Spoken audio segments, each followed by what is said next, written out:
Halo, perkenalkan saya Aulia Dewi Trenjel Siboro dengan NIM C1C022037 dari Prodi Akuntansi R9. Pada video kali ini, saya akan mempresentasikan tugas perpajakan 1 tentang pengertian KUP, hak dan kewajiban wajib pajak dan fiskus, serta NPWP dan NPPKP. Berikut videonya.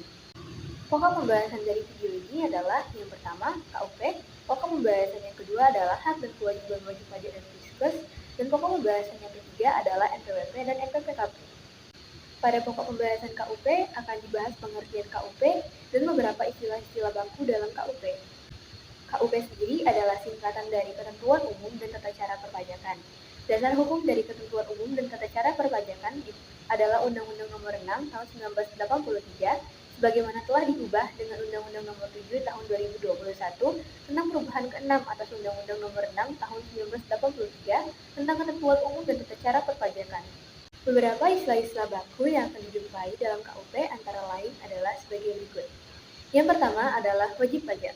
Wajib pajak adalah orang pribadi atau badan yang menurut ketentuan peraturan perundang-undangan perpajakan ditentukan untuk melakukan kewajiban perpajakan, termasuk pemungutan pajak atau pemotongan pajak tertentu, atau orang atau badan yang telah memenuhi syarat-syarat kewajiban pajak subjektif dan objektif. Wajib pajak ada dua, yaitu wajib pajak orang pribadi dan badan. Kemudian istilah yang kedua adalah tahun pajak. Pada umumnya, tahun pajak adalah sama dengan tahun takwim atau tahun kalender. Namun, wajib pajak dapat menggunakan tahun pajak tidak sama dengan tahun takwim, asalkan konsisten selama 12 bulan. Penggunaan selain tahun takwim besarnya adalah tahun buku. Kemudian istilah yang ketiga adalah masa pajak. Masa pajak adalah jangka waktu yang menjadi dasar bagi wajib pajak untuk menghitung, menyetor, dan melaporkan pajak yang terutang dalam suatu jangka waktu tertentu sebagaimana ditentukan dalam Undang-Undang KUP. Istilah yang keempat adalah bagian tahun pajak. Bagian tahun pajak adalah bagian dari jangka waktu 1 tahun pajak. Kemudian pokok pembahasan yang kedua adalah hak dan kewajiban wajib pajak dan fiskus. Dalam pokok pembahasan ini akan dibahas hak-hak dan kewajiban wajib pajak serta wewenang dan kewajiban fiskus. Kewajiban wajib pajak antara lain adalah sebagai berikut. Yang pertama, mendaftarkan diri sebagai wajib pajak. Yang kedua, mengambil SPT. Yang ketiga, mengisi SPT. Yang keempat, melunasi pajak kurang bayar. Yang kelima, menyampaikan SPT. Yang keenam, penyelenggaraan pembukuan. Yang ketujuh, menyimpan dokumen. Yang kedelapan, menyetor pembayaran masa. Yang ke-9, memotong dan menyetor pajak tahun berjalan. Yang ke-10, melapor hasil potongan. Yang ke-11, memberikan keterangan. Yang ke-12, memperlihatkan pembukuan. Yang ke-13, memberikan kesempatan petugas untuk memasuki ruangan. Yang ke-14, meniadakan kerahasiaan. Dan yang ke-15, membantu melancarkan kerahasiaan. Kemudian, adapun mereka yang dikecualikan sebagai wajib pajak adalah yang pertama, tidak punya penghasilan selain dari pekerjaan atau jabatan dari satu pemberi kerja. Yang kedua, penghasilan itu tidak melebihi PTKP. Yang ketiga, wanita kawin atau bersuami meskipun penghasilan sendiri, kecuali jika ada perjanjian pisah harta. Dan yang keempat, anak-anak yang belum dewasa. Kemudian, hak wajib pajak. Yang pertama, hak menghitung pajak sendiri. Yang kedua, hak melakukan pembetulan. Yang ketiga, hak mengajukan permohonan restitusi. Yang keempat, hak memperoleh kepastian hukum terhadap restitusi yang dimohon. Yang kelima, hak memperoleh pembayaran restitusi dalam waktu 1-6 bulan. Yang keenam, hak memperoleh surat pemberitahuan atau SPB. Yang ketujuh, hak mengajukan surat keberatan. Yang kedelapan, hak memperoleh kepastian hukum atas permohonan keberatan. Yang ke-9, hak menyampaikan permohonan banding. Yang ke-10, hak mengajukan keberatan atas keputusan sanksi. Yang ke-11, hak memperoleh kepastian hukum atas perkara pajak. Dan yang ke-12 adalah hak wajib pajak lainnya. Hak wajib pajak lainnya ini diatur dalam PP Nomor 31 Tahun 1986, yaitu tentang tata cara di bidang pemeriksaan pajak. Yang pertama adalah meminta surat perintah pemeriksaan. Yang kedua, meminta penjelasan tentang maksud dari tujuan pemeriksaan. Dan yang ketiga, meminta penjelasan atas perbedaan hasil pemeriksaan dengan data wajib pajak. Pembahasan yang selanjutnya adalah wewenang fiskus. Menurut Undang-Undang Nomor 28 Tahun 2007 yang menjadi wewenang fiskus adalah yang pertama, memberikan penyuluhan kepada wajib pajak. Yang kedua, melakukan penelitian dan pemeriksaan dengan asas praduga tak bersalah. Yang ketiga, menindaklanjuti hasil verifikasi atau penelitian dengan menerbitkan surat ketetapan pajak sebagai sanksi administratif. Dan yang keempat, melakukan penyidikan. Yang kelima, penagihan pajak. Penagihan pajak dengan surat paksa diatur dalam Undang-Undang Nomor 19 Tahun 2000. Yang keenam, hak mendahului. Yang ketujuh, hak mengurangi dan menghapus sanksi. Kemudian, kewajiban fiskus. Secara umum terdapat dua kewajiban fiskus sehubungan dengan perpajakan, yaitu kewajiban umum dan kewajiban khusus. Kewajiban umum yaitu melayani kebutuhan wajib pajak secara umum, yang meliputi yang pertama, melayani wajib pajak dalam pendaftaran sebagai wajib pajak untuk mendapatkan NPWP. Yang kedua, melayani wajib pajak dalam mengisi SPT PPh tahunan, PPh masa, SPT, PPN masa sekaligus memberi tanda terima. Yang ketiga, melayani wajib pajak dalam mengajukan keberatan atau banding. Yang keempat, melayani wajib pajak dalam menyampaikan permohonan restitusi PPh maupun PPN.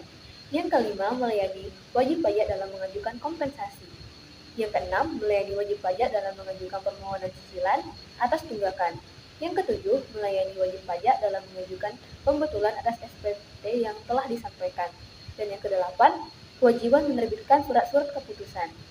Sedangkan kewajiban khusus yaitu bagi pejabat KPP termasuk penyidik pajak adalah tidak memberitahukan kepada yang tidak berhak segala sesuatu yang diketahui atau diberitahukan kepadanya oleh wajib pajak dalam rangka jabatan atau pekerjaannya untuk menjalankan peraturan perundang-undangan perpajakan atau rahasia jabatan. Pokok pembahasan yang ketiga adalah tentang NPWP dan NPPKP. Yang pertama akan dibahas adalah definisi dari NPWP dan NPPKP. NPWP adalah singkatan dari nomor pokok wajib pajak, yang merupakan nomor yang diberikan kepada wajib pajak sebagai sarana yang dipergunakan sebagai tanda pengenal diri atau identitas wajib pajak dalam melaksanakan hak dan kewajiban perpajakannya. Kemudian NPPKP adalah singkatan dari nomor pengukuhan pengusaha kena pajak, yang merupakan nomor identitas bagi pengusaha kena pajak yang telah disematkan kepada pengusaha saat sudah dikukuhkan sebagai pengusaha kena pajak melalui surat pengukuhan PKP. Kemudian adalah fungsi NPWP dan NPPKP. Fungsi dari NPWP yaitu yang pertama adalah sebagai tanda pengenal diri atau identitas wajib pajak. Yang kedua, untuk menjaga ketertiban dalam pembayaran pajak dan dalam pengawasan administrasi perpajakan. Fungsi dari NPPKP adalah yang pertama sebagai identitas PKP yang bersangkutan. Yang kedua, diperuntukkan sebagai identitas atau pengenal bagi pengusaha kena pajak atau PKP yang telah memiliki yang diperuntukkan dalam melaksanakan hak dan kewajibannya di bidang pajak pertambahan nilai dan penjualan atas barang mewah. Yang ketiga, diperuntukkan sebagai pengawasan administrasi perpajakan. Pembahasan yang selanjutnya adalah pendaftaran NPWP dan tempat pengukuhan NPPKP. Pendaftaran NPWP. Setiap wajib negara yang telah memenuhi persyaratan subjektif dan objektif sesuai dengan ketentuan peraturan perundang-undangan di bidang perpajakan wajib mendaftarkan diri pada kantor Direktorat Jenderal Pajak yang wilayah kerjanya meliputi tempat tinggal, tempat kedudukan, atau tempat kegiatan usaha wajib pajak, dan kepada wajib pajak diberikan nomor pokok wajib pajak. Kemudian, tempat pengukuhan PKP. Wajib pajak yang telah memenuhi ketentuan sebagai PKP wajib melaporkan usahanya untuk dikukuhkan sebagai PKP pertama pada kantor pelayanan pajak atau kantor pelayanan penyuluhan dan konsultas pajak yang wilayah kerjanya meliputi tempat tinggal atau tempat kedudukan dan atau tempat kegiatan usaha wajib pajak. Yang kedua, kantor pelayanan wajib pajak tertentu sesuai dengan ketentuan peraturan perundang-undangan di bidang perpajakan.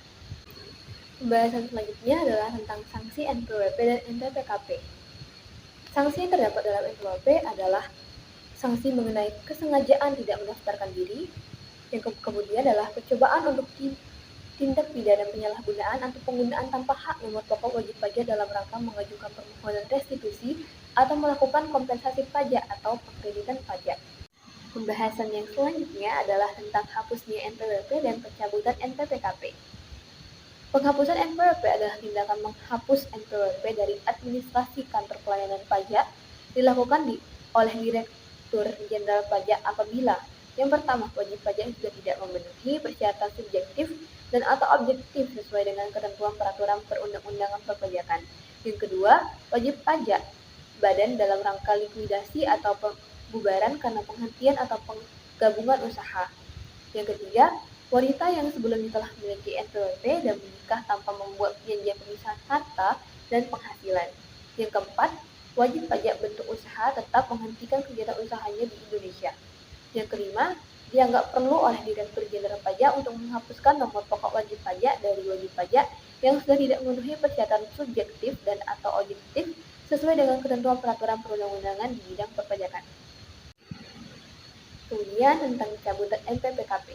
Direktur Jenderal Pajak karena jabatan atau atas permohonan wajib pajak dapat melaksanakan pencabutan pengukuhan pengusaha kena pajak.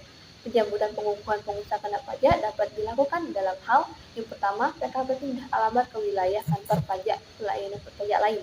Yang kedua, sudah tidak memenuhi persyaratan sebagai PKP termasuk PKP yang jumlah peredaran dan atau menerima bruto untuk 1 tahun buku tidak melebihi batas jumlah peredaran dan atau penerimaan bruto untuk pengusaha kecil.